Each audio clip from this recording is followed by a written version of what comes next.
오늘 우리가 같이 볼 말씀은 고린도후서 5장 17절 말씀입니다. 그런즉 누구든지 그리스도 안에 있으면 새로운 피조물이라. 이전 것은 지나갔으니 보라 새 것이 되었도다. 아멘. 아멘. 자, 제가 첫날에 말씀을 드렸는데요. 영적 치유의 근본적인 그 끝 목적은 예수님처럼 되는 겁니다. 우리 마음에 아픔과 상처가 있던, 혹은 태어나 보니까 우리 부모님이 되게 좋으신 분이셔요. 아무런 어려움 없이 행복하게 살았던 그 이유와 상관없이 궁극적으로 내가 예수님의 온전한 모습을 닮아가는, 그것이 영적 치유의 핵심이다라는 것을 말씀을 드렸습니다. 그래서 어떤 분들은 원하지 않게 과거에 우리 부모님 나의 실수로 인해서 아픈 과거를 갖고 계신 분들이 계시고요. 또 어떤 분들은 나는 전혀 그렇지 않아요. 우리 가정은 유복하고 행복했어요. 이런 분들은 굳이 과거의 아픔을 만들 필요는 없습니다. 우리 모두의 궁극적인 끝은 예수님 닮아가는 온전한 모습으로 자라나는 것이기 때문에 그렇게 생각을 하시면 좋겠고요. 오늘 나눌 말씀은 마음을 새롭게 하십시오라는 제목으로 좀 말씀을 나누려고 하는데요. 여러분, 나의 실수가 되었던, 타인의 실수가 되었던 하나님께서 저와 여러분들의 과거의 아픔까지도 온전히 사용하신다라는 부분을 생각을 해본 적이 있으신지 모르겠습니다.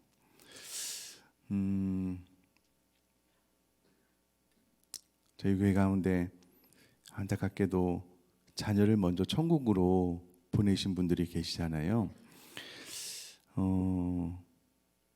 장례식장에 가서 저는 그런 경험이 없으니 하나님의 말씀으로 아무리 위로를 하려고 해도 잘 되지 않는다는 것 압니다.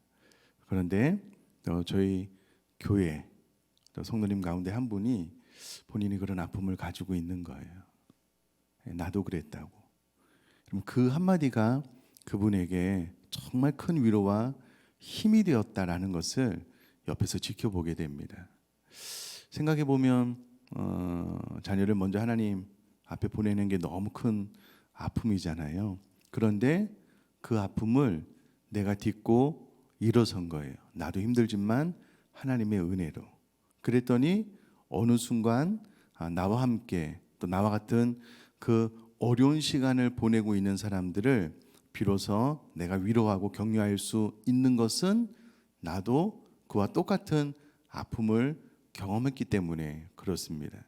이와 같이 우리 인생에 일어나지 않았으면 좋겠다 싶은 과거의 아픔들, 그때 당시에는 죽을 것만 같이 힘들었는데요. 더 시간이 지나서 하나님의 은혜로 그 과거의 아픔이 치유되면 하나님께서 나의 과거의 아픔을 사용해서 또 다른 사람을 치유하고 고치신다라는 거예요. 그래서 하나님께서 우리들의 과거의 아픔을 통해서 비로소 나를 통해서 더 치료하는, 또 위로하는 은혜 역사를 이루어 가신다라는 거예요. 근데 문제는 이렇게 되기까지 우리 마음이 끊임없이 새롭게 되지 않으면 불가능한 일입니다. K 아드가 쓰신 책을 지금 계속해서 나누고 있는데요. 이런 이야기를 해요. 예수님을 영접하고 난 이후에 새롭게 된 은혜가 너무 커서 기쁨 가운데 시간을 보내다가 그의 마음속에 조금씩 사단의 속삭임이 들려오기 시작을 했다는 거예요. 내가 과거에 이러이러 했다면 얼마나 좋았을까? 과거에 내가 그 선택을 하지 않았다면 얼마나 좋았을까? 이런 생각이 문득 들어오는 거예요. 그때마다 후회하는 마음이 생기게 되고 결국은 책에 그렇게 기록을 하고 있습니다. 제 마음은 사단의 집결 장소가 되어버렸습니다. 본인이 새롭게 된 것은 분명한데, 영적 치유가 일어난 것은 분명한데, 사단이 어느 순간 교묘하게 과거의 잘못, 후에 이러이러했더라면 이라는 말을 넣어줄 때마다 가끔 자제력을 잃을 때가 있대요. 만신창이처럼 그 마음이 낙심하고 떨어질 때가 있었다라고 이야기를 합니다. 그러니까 과거에 대한 후회로 점점 소진이 되어 가고 있는 자신의 모습을 발견하게 되는 겁니다. 그런데 사단은 에덴 동산부터 이와 같은 거짓 속임수로 아담과 하와를 사람을 넘어뜨려 왔다라는 거예요. 하나님은 너에게 관심이 없어. 선악과를 따먹으면 하나님처럼 될 거야. 그 작은 속삭임에 하와도 아담도 넘어가게 됐는데 결국은 거짓말이잖아요. 속임이잖아요. 그래서 사람의 영혼을 파괴하고 죽이는 살인자 또 파괴자가 바로 사단이다라는 거예요. 그래서 거듭나고 난 이후에 영적 치유가 우리 가운데 일어났지만 그러나 여전히 우리 마음은 전쟁터로서 존재하게 되는데 그래서 성경은 사람의 생명의 근원이 마음에 있다. 그래서 마음을 잘 지켜야 된다라고 이야기를 하고 있다라는 겁니다. 그러면서 본인의 이야기를 잠깐 해요. 알다시피 내 인생은 정말 만신창이가 된 인생이었습니다. 여러분 이혼을 한 충격 또 남편이 자살을 한 것, 그 과정 가운데 두 자녀가 큰 아픔과 상처, 또 본인이 그 과정 가운데 정결하지 못한 타락한 삶을 살아나가게 된 것, 이 모든 것들을 생각을 해보면 가슴 아픈 과거잖아요. 본인이 그런 아픔, 상처 투성인 인생이었다라는 거예요. 그런데 본인이 치유받고 나서 보니 비로소 타인의 마음을 만지고 고칠 수 있는 사람이 되었다. 그러므로 내 과거의 아픔, 상처를 새롭게 바라보는 관점을 갖게 되었다라고 이야기를 하는데요. 자, 우선에 하나님께서 우리의 상태가 어떠한 죄와 상관없이 우리를 어떠한 존재로 보고 계시는가라고 질문을 던져봤을 때에 우리를 거룩한 제사장으로 보신다라는 성경 구절 몇 구절을 좀 찾아볼 텐데요. 요한계시록 1장 5절 6절 말씀을 우리 화면을 보시면서 한번 같이 읽도록 하겠습니다. 시작. 또 충성된 증인으로 죽은 자들 가운데서 먼저 나시고 땅의 임금들의 머리가 되신 예수 그리스도로 말미암아 은혜와 평강이 너희에게 있기를 원하노라. 우리를 사랑하사 그의 피로 우리 죄에서 우리를 해방하시고 그의 아버지 하나님을 위하여 우리를 나라와 제사장으로 삼으신 그에게 영광과 능력이 세세토록 있기를 원하노라. 아멘. 자, 요한계시록 5장 9절 10절 말씀도 한번 같이 읽겠습니다. 시작. 그들이 새 노래를 불러 이르되 두루마리를 가지시고 그 인봉을 떼기에 합당하시도다. 일찍이 죽임을 당하사 각 족속과 방언과 백성과 나라 가운데에서 사람들을 피로 사서 하나님께 드리시고 그들로 우리 하나님 앞에서 나라와 제사장을 삼으셨으니 그들이 땅에서 왕노릇 하리로다 하더라. 아멘.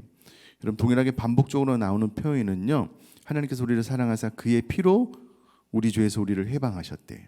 그리고 우리를 나라와 제사장으로 삼아 주셨대요. 그러면 그의 피로 우리를 속죄했다라는 말은 그 이전에 우리 가운데 죄가 있었다라는 말이고요. 우리 죄 있는 상태 그대로 그리스도의 보혈로 우리 죄를 사해 주시고 우리를 제사장으로 삼아 주셨다라고 기록을 하고 있습니다. 그러므로 우리들의 존재는 죄가 있든 없든 우리는 하나님의 제사장인 줄 믿습니다. 자, 그런데 여러분 히브리서 5장 1절부터 3절까지 말씀을 또 한번 같이 읽도록 하겠습니다. 시작. 대제사장마다 사람 가운데서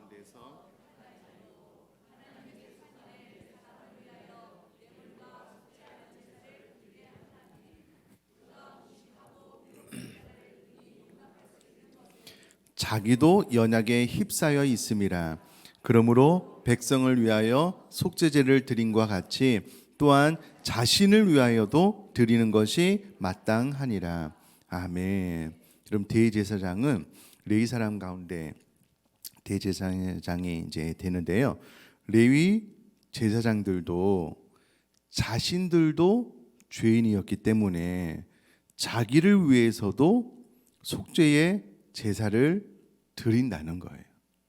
그러니까 여러분 대제사장도 완벽하지가 않습니다. 자기 죄로 인하여 속죄의 제사를 드려야만 됐고요. 본인의 죄로 인하여 속죄의 제사를 드릴 필요성을 인지하기에 또 이스라엘 백성들을 위해서 속죄의 제사를 드리는 제사장의 역할을 감당하게 되었다라는 거예요. 여러분, 대제사장도 죄가 없지 않습니다. 우리 모든 인류 가운데 죄, 실패, 좌절, 깊은 수렁에 빠져보지 않은 사람은 없는 거예요. 없는 거예요. 그러므로 왜 나에게 이런 일이 과거에 이러이러했더라면 이라는 후회는 할 필요가 없습니다. 우리 모두가 다 과거에 실패와 아픔, 좌절을 경험했기 때문에 그렇습니다. 그리고 우리가 말을 안 해서 그렇죠. 서로 우리들의 과거의 아픔을 진짜 솔직하게 털어놓지 않아서 그렇지, 진짜 하나님 앞에 정직하고 솔직하게 이야기를 하면은요, 우리 가운데 과거의 실패, 아픔, 실수가 없었던 사람은 단 한 명도 없습니다. 제가 복음학교에 참석하고 나서 깜짝 놀란 것이 뭐냐면은요, 그렇게 하지 말라고 그래도 죄 고백 시간이 있어요. 그 많은 회중들 앞에 복음이 내 안에 가득 들어오게 되니 본인의 죄를요, 누가 시키지 않아도 낱낱이 고백을 해요. 어떻게 저렇게 고백을 할 수가 있을까? 이거 끝나면 서로 얼굴을 봐야 되는데 개의치 않고 본인의 죄를 고백을 해요. 믿는 사람들이니까 복음학교에 왔을 것 아니겠습니까? 근데 그 이야기를 들어보면은요, 참 교회 안에 죄가 없는 사람이 없구나. 참 입에 담기도 어려운 그런 실수들도 교회를 다니는 사람들 안에 얼마든지 일어날 수 있구나라는 것을 그냥 알게 돼요. 예수원에서 3개월 수련을 받을 때도 그와 동일한 경험들을 많이 하게 되는데요. 우리 모두에게 과거의 큰 아픔과 실수, 죄악들이 있습니다. 문제는 그런 것들을 바라보는 관점 가운데 사단은 계속해서 후회, 너 그래서 정결하지가 않잖아, 너 하나님의 백성으로서 온전하지가 않잖아 라는 공격을 자꾸 하지만 성경은 아니라는 거예요. 우리의 과거의 아픔까지도 하나님께서 사용하셔서 나의 아픔을 통해서 다른 사람을 고치시는 그런 은혜의 역사를 하나님께서 이루시는데 우리 마음속에서 이 두 가지가 늘 싸우고 있는 거예요. 자, 그런데 치유받은 좋은 예를 하나 또 말씀을 좀 드리려고 하는데요. 우리의 과거를 쓰신다는 것을 보여주기 위해서 다음의 편지를 나누고 싶습니다. 아마 K아더의 이야기인 것 같아요. K아더에게 편지를 쓴 자매님에 대한 글인데 한번 들어보세요. 저는 당신의 간증을 듣게 되어 얼마나 감사한지 모릅니다. 그리고 당신이 그토록 솔직할 수 있도록 은혜를 주신 하나님께 감사드립니다. 저는 하나님께서 당신의 간증을 사용하셔서 제가 예수 그리스도의 몸의 일부임을 깨닫게 해주신 것에 대해 글로 표현하고 싶습니다. 저는 정결치 못한 과거를 지닌 자였습니다. 그러나 이젠 예수 그리스도의 보혈로 인해 하나님께 감사드리는 사람으로 변화되었습니다. 저는 제가 새로 속하게 된 가족들, 그리스도인 공동체와 문제가 있었습니다. 하나님을 섬기는 게 왠지 어색했고 저에게는 어울리지 않는 것처럼 느껴졌습니다. 설사 제가 그 공동체 안에서 제 자리를 찾을 수 있다 하더라도 어떻게 조화를 이룰 수 있을 것인지 난감했습니다. 저는 제 자신이 순결한 처녀들과 하나가 되고 싶어하는 부정한 여인 같다고 느꼈습니다. 그러나 예수 그리스도께서 당신을 통해 저를 자유롭게 해주셨습니다. 당신을 보면서 저는 저를 볼 수 있었습니다. 저와 똑같은 사람이 있다는 것을 알고 제 마음이 얼마나 뛰었는지 모릅니다. 저는 기뻐서 소리 지르고 싶었습니다. 하나님께서 당신을 위해 자리를 마련해 주셨다면 저를 위한 자리 역시 마련해 주셨을 것입니다. 제 마음은 성경 공부를 통해 깨끗해지고 새로워지고 있습니다. 올바른 그리스도인의 생활을 하고 난 이후 처음으로 저는 변화되었습니다. 하나님을 찬양합니다. 아멘. 이분이 과거에 정결치 못한 과거를 가지고 거듭났는데 교회 공동체 안에 있는 모든 사람들이 순결한 처녀처럼 보였나 봐요. 본인은 부정한 여인 같다라고 생각을 해서 교회 공동체 안에 어울리기가 쉽지 않은 어려움이 있었던 것 같아요. 그런데 이 K아더라는 분의 간증을 듣고 나서 보니 본인과 똑같은 과거의 아픔을 K아더가 가지고 있는 거예요. 그 이야기를 듣고 나서 비로소 자유하게 되었다라는 내용입니다. 그런데 여기서 멈추지 않고 중요한 표현 가운데 하나는요, 제 마음은 성경 공부를 통해 깨끗해지고 새로워졌습니다. 성경 공부를 통해서 계속해서 그 마음이 깨끗해지고 새로워지고 있다는 거예요. 아마 이 여자분도 사단의 속삭임이 있었겠죠. 너 그렇게 정결치 않은 모습으로 정결한 그리스도 공동체 안에서 하나 될 수 있겠어? 그들이 너의 과거를 알게 되면 너를 받아들이겠어? 이와 같은 말도 안 되는 공격들을 사단이 한다고요. 근데 K 아들뿐만 아니라 저도 참 과거에 우리 가정의 아픔들 다 이야기해 본들 그것이 흠이 되지 않습니다. 왜냐하면 우리 모두가 다 죄인이고 아픔을 가지고 있기 때문에 그렇다라는 거예요. 그런데 사단이 속이는 거예요.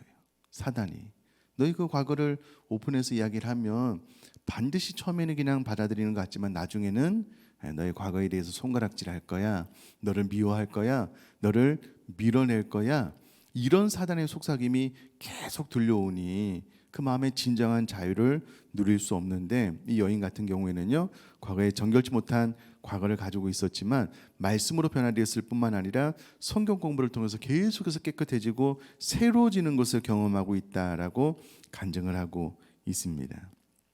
자, 여러분, 우리가 이 여인처럼 과거에 어떤 아픔과 또 실수로 또 상처를 가지고 있다라고 하더라도 여러분, 예수 그리스도의 보혈 한 방울이면 완전한 치유와 고침이 일어나게 되는 것을 믿습니다.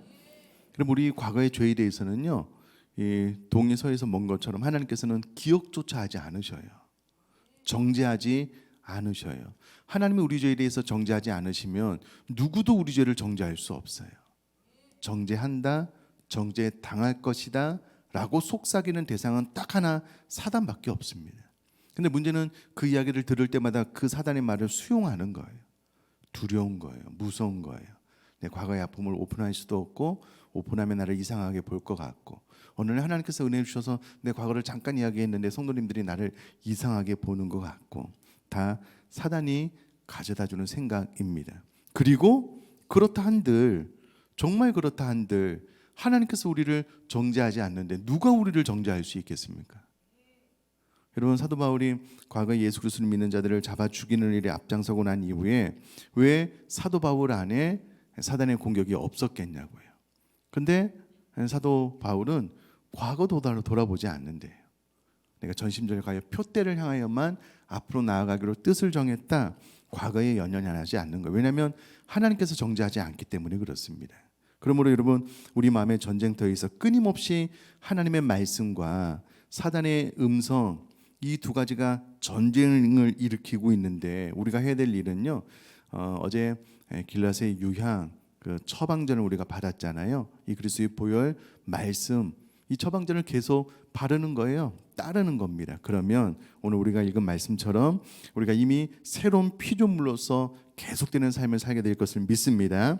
자, 우리 로마서 12장 1절 2절 말씀 또 한 목소리를 한번 같이 읽도록 하겠습니다. 시작. 그러므로 형제들아, 내가 하나님의 모든 자비하심으로 너희를 권하노니 너희 몸을 하나님이 기뻐하시는 거룩한 산 제물로 드리라. 이는 너희가 드릴 영적 예배니라. 너희는 이 세대를 본받지 말고 오직 마음을 새롭게 함으로 변화를 받아 하나님의 선하시고 기뻐하시고 온전하신 뜻이 무엇인지 분별하도록 하라. 아멘. 로마서 12장은요, 로마서 1장부터 11장까지의 내용을 결론 삼아서 그러므로라고 기록이 되어져 있습니다.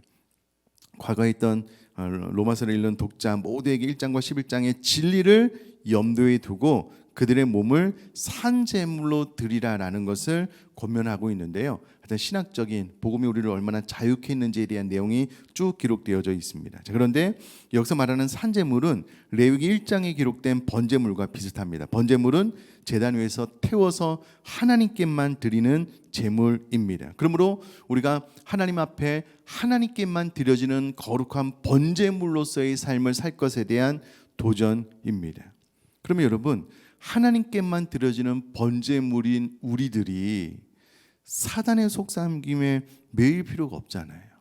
사단의 공격에 묶여서 우리 자신을 좌절시키고 낙망시킬 필요가 없잖아요. 여러분, 우리 자신을 온전히 하나님께만 태워드리는 산 제물로서 죽은 자로서 하나님 앞에 드려질 수 있는 저와 여러분 될 수 있기를 주님의 이름으로 축복합니다.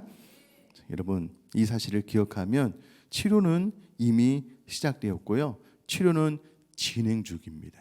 결국 우리는 그리스도의 장성한 분량까지 온전히 자라나게 되고요, 예수님을 닮아가는 저와 여러분들의 삶으로 새롭게 거듭나게 될 것을 믿습니다. 아니, 이미 성경은 우리가 새롭게 거듭났다라고 이야기를 합니다. 자, 우리 마지막으로 고린도후서 5장 17절 오늘 말씀 믿음으로 한번 선포하면서 읽도록 하겠습니다. 시작. 그런즉 누구든지 그리스도 안에 있으면 새로운 피조물이라. 이전 것은 지나갔으니 보라 새 것이 되었도다. 아멘. 여러분, 사단이 계속해서 우리 마음속에 너 과거에 너 실수 알잖아, 너 아픔 알잖아, 너 죄 알잖아. 그때마다 여러분, 누구든지 그리스도 안에 있으면 새로운 피조물이라. 이전 것은 지나갔으니 보라 새 것이 되었도다 라고 선포할 수 있는 저 여러분 될 수 있기를 주님의 이름으로 축복합니다. 한 가지만 더 말씀을 드리면은요, 제가 안식 올 때 한국에 있는 그래도 여러 교회를 다녀봤는데요, 여러 교회가 다 인상적이었습니다. 그 중에 한 교회가 분당에 있는 우리들 교회였어요. 예배를 한 1시간 40분, 20분 정도, 2시간 정도 드리는데요, 정말 독특한 것 중에 하나가 뭐냐면 예배 가운데 간증을 해요. 한 2분 정도. 그걸 계속 하는 것 같더라고요, 느낌이. 근데 그 간증이 너무 리얼해요. 너무 사실적이에요. 본인이 과거에 뭐 바람 피웠던 거, 잘못했던 것들을요, 전체 회중 앞에 너무 리얼하게 이야기를 해요. 야, 저렇게 해서 저분이 교회 공동체 가운데 어떻게 계속 신앙생활을 할까? 근데 그거를 매주마다 해요. 순에서도요, 자신의 삶을 완전히 오픈한 것과 같은 느낌을 받습니다. 그리고 공동체가 그 모든 것들을 다 수용하고 받아줘요. 제가 분당 우리들 교회를 안 다녀봐서는 잘 모르겠지만 외부에서 보기에는요 그런 것 같아요. 또 김양리 목사님이 쓴 책을 보면은요 그런 간증들이 많아요. 무슨 말이냐면 교회 공동체 안에 나도 죄인, 너도 죄인, 그 문화가 형성이 된 것 같아요. 분당 우리들 교회도 이제 큐티하는 교회거든요. 말씀을 묵상하면서 치유의 역사가 계속 일어나니 본인의 과거의 아픔과 상처들을 다 이렇게 오픈하는 것 같아요. 그리고 그것이 수용되고 받아들여지게 되는 순간, 여러분 한번 생각을 해보셔요. 교회 모든 공동체 식구들이 내 과거의 죄와 실수 허물을 낱낱이 알아요. 근데 그것이 수용되는 순간 그 누구도 정죄할 수 없어요. 정죄하지 않아요. 사단의 속삭임은 속삭임일 뿐인 거예요. 가장 중요한 것은 하나님께서 자기 자신을 정죄하지 않는다는 확신. 결국 진리가 너희를 자유케 한다라는 것을 경험한 사람들이 이 사람들인가? 제가 들어가 보지 않아서는 잘 몰라요. 근데 제가 한 2-3번 정도 이렇게 예배드리면서 느낀 느낌은 그런 느낌이었습니다. 여러분, 나의 모든 과거의 허물을 우리 교회 모든 식구들이 다 알아도 나만 그런 것 아니에요. 타인도 그렇고 다 그렇습니다. 자, 그러면 사단의 속삭임이 들려올 때마다 계속해서 나는 새로운 피조물이라 이전 것은 지나갔으니 보라 새 것이 되었도다라고 끊임없이 선포하고 계속해서 길러한 유향을 이 말씀을 내 마음의 발음으로 정말 예수님 닮아가는 마음과 생애로 살아갈 수 있는 저 여러분 될 수 있기를 주님의 이름으로 축복합니다. 자, 오늘은 찬양을 하지 않고요 반주만 해주시고요 기도 시간이 좀 부족한 것 같아요. 그래서 오늘은 이 말씀 붙잡고 하나님, 내 과거의 아픔이 더 이상 아픔이 되지 않고 다른 사람을 고치는 치료자가 될 수 있는 은혜를 달라고, 과거의 아픔, 상처, 실수에 대해서 전혀 새로운 하나님의 관점을 달라고 기도할 뿐만 아니라 사단이 계속해서 과거의 실수를 가지고 공격할 때에 내가 이전 것은 지나갔으니 보라 내가 새 것이 되었다. 나는 하나님의 거룩한 제사장인데 내가 완벽하지 않고 나를 위해서도 제물이 필요한 그런 허물 많은 제사장이다. 그런 허물투성이의 죄인이다라는 것을 인정하고 선포하고 하나님의 완벽한 치유로 새롭게 된 그리스도의 장성한 분량의 충만한 곳까지 자라나는 신앙생활 될 수 있도록 우리 주 이름을 한번 부르고요 들은 말씀을 가지고 한 5분 정도 기도하고 또 이후에 교회의 기도 제목을 가지고 오늘 좀 깊이 기도하시다가 돌아가도록 하겠습니다. 우리 주 이름을 한번 크게 외치고 기도하시다 돌아가겠습니다.